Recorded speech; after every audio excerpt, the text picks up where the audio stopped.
We've all said it to ourselves at one point or another. I'll be happy when.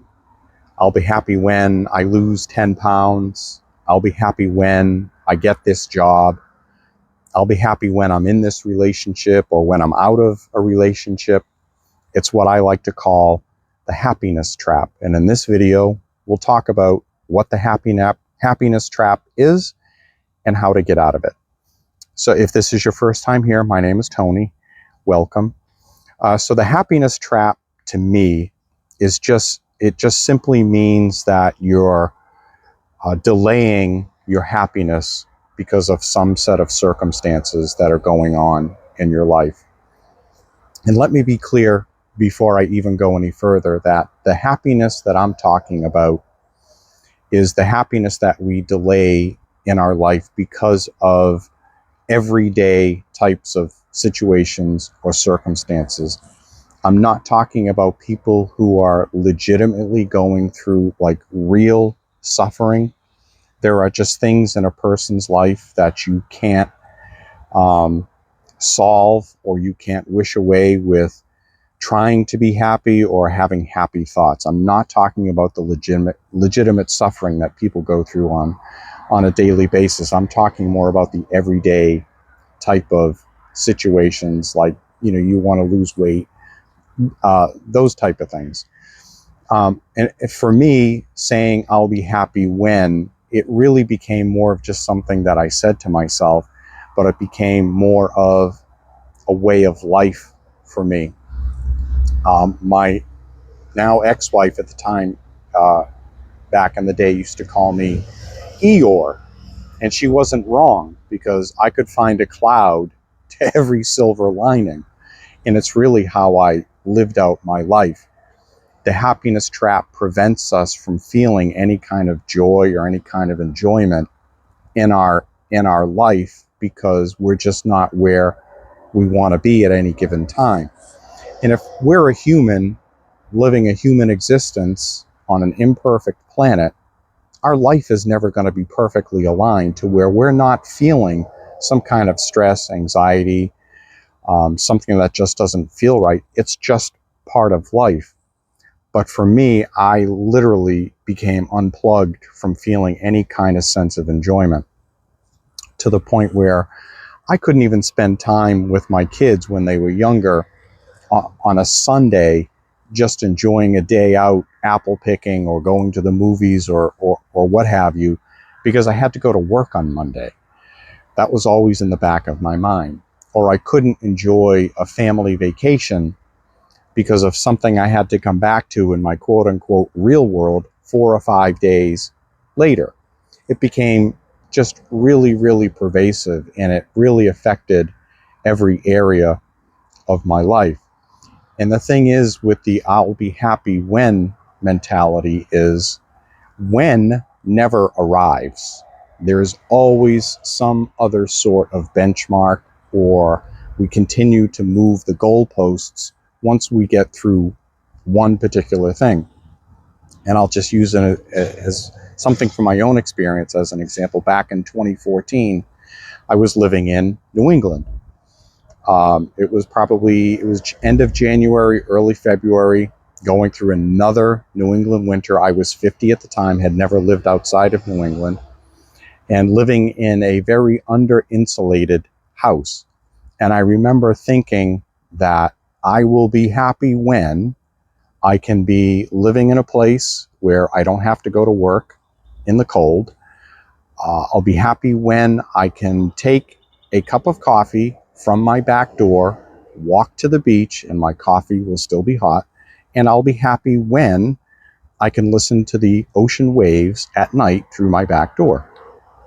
Well, fast forward about 8 or 9 months later, and wouldn't you know it, I was living on the beach, working from home. I could take my cup of coffee out my back door, walk down the pathway onto the beach. My coffee would still be hot, and I fell asleep to the waves crashing on the beach every single night. So you would think that that would make me happy, because I was living my ideal life, or so I thought. But of course not. So what came into my mind, well, now that I'm here, I'll be happy when the neighbors upstairs aren't making so much noise. I'll be happy when I was working for myself, not for somebody else. There was always some other benchmark to be met. And to be honest with you, I was living in a place that people paid thousands upon thousands of dollars to come to vacation for a week. And here I was living in it in a day-to-day basis and just couldn't enjoy it because there was always some other benchmark that needed to be met. So going through a lifetime of that feeling, again, if you've watched my previous videos, you know that in that mid-50s range, when I reached that point, I knew things had to change. If I knew that my reinvention that I started in my mid-50s was really going to take hold, and if I was going to have any sense of enjoyment for the last half of my life, the I'll be happy when mentality was really one of the first dominoes that had to fall. So I really started to focus on that aspect. And I would love to sit here and tell you that it was easy, but it really wasn't. I know that our brains, at least mine for sure, gets comfortable in these certain thought patterns, these certain grooves that we get into over the years. And I had 55 years of thinking and acting a certain way. So anything that came out of that, where I tried to navigate outside of that, was really foreign and uncomfortable.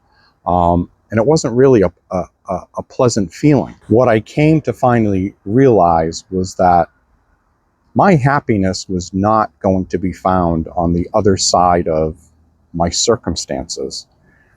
My happiness was going to be found on the other side of my mindset and the other side of how I was thinking about happiness. In the past, my happiness had always been hinged upon whatever was going on in my life at any given time. I was very circumstantially driven, and I knew that that had to change. Again, very simple, but not easy for me. So what does being happy despite your circumstances look like? Well, again, I'll just use an example from my own life, but it relates to my granddaughter. I always get choked up when I talk about my granddaughter. She's 17. She lives halfway across the country from me. I haven't seen her in probably about 7 months. But she went through a lot of transition last year. She moved a couple of times, new schools, new friends, moved halfway across the country. But she decided to go out for the wrestling team. She made the team, had never wrestled before, but her first match day came, and I asked my daughter to please make sure you take videos and send them to me because I want to watch them. So I knew when her first match was approaching at what time it was, and my daughter texted me a few minutes after that, and she said, "Yeah, I'm not going to send you that video," because she got pinned in literally about 3 seconds. So I said, "Okay, her first match, send me the second one." Second one, nah, I'm not going to send you that one either. Pinned again in 3 seconds. She had 4 matches that day, 0 for 4. Everything ended pretty quickly, and I thought, okay, she's going to be devastated. So I sent her a message saying, "Look, I know you had a rough day, but I want to let you know that I'm so proud of you getting up in front of all those people in a strange sport, in a strange city, and just in doing it and going for it." And her response kind of caught me off guard because she said, "Well, I'm happy about it." Okay, well, why are you happy about it? And she said she was happy about it because she improved, in her mind, she improved over each of the 4 matches. And in the last match, she actually scored a point. And that really stuck with me because I'm thinking, here is a 17-year-old kid. If ever there was an opportunity for somebody to say, "You know what, I suck. I'm just not going to do this. I don't want to be here anymore," it was then. But she was able to at least find some sense of happiness despite the circumstance of getting her butt kicked 4 times in a row. And I think that's something that we can all do. We can have that mentality of being able to find something to be happy about, even despite the circumstances or things that might be going on in our day-to-day life. I'd love to be able to sit here and tell you that what worked for me was one particular book, or I took a pill to make the I'll be happy when feeling go away, but it wasn't.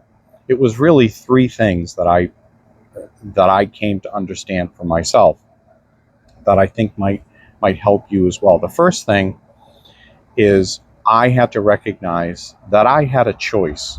I was choosing to see the things to be unhappy about versus seeing things that were going to make me happy in any given day. Knowing that I was the one, it wasn't my circumstances. I was letting my circumstances make the choice for me. And that was on me. So the first thing was understanding that I could choose to rise above whatever was going on and find things to be happy about. The second, and I know we hear it a lot, was really focusing on being in the present, living today for today. My mind was always so forward focused, always worried about thinking about tomorrow, what I didn't have, what was missing. I thought what was missing in my life. And what I ended up missing was the things that I had in my life, by not being in the present moment. And then the third thing was probably the most important, was I finally came to understand the things that I had control over versus the things that I had no control over. And I talk about work a lot because that was a big source of stress for me back in the day. I finally realized it's like I can't control the volume of work that we get on a daily basis. I can't control the poor decisions that management makes. I can't control what my coworkers do versus what they don't do. But today I work in the same location. I have the same job, same management, but I'm happier than ever, simply because I don't focus on the things that I can't control anymore. I'm just worried about what I can do, and that's all I think about. So again, those three things. One is understanding you have a choice. Two, living in the present moment. And three, knowing the difference between what you can control and what you can't, and not letting the things that you have no control over have any effect on your life. And I just want to say that if I can overcome the I'll be happy when feeling, if old Eeyore can do it, you can do it too. I hope to see you again in a future video. Again, my name is Tony. Thank you for spending time with me, and I'll see you in a future video.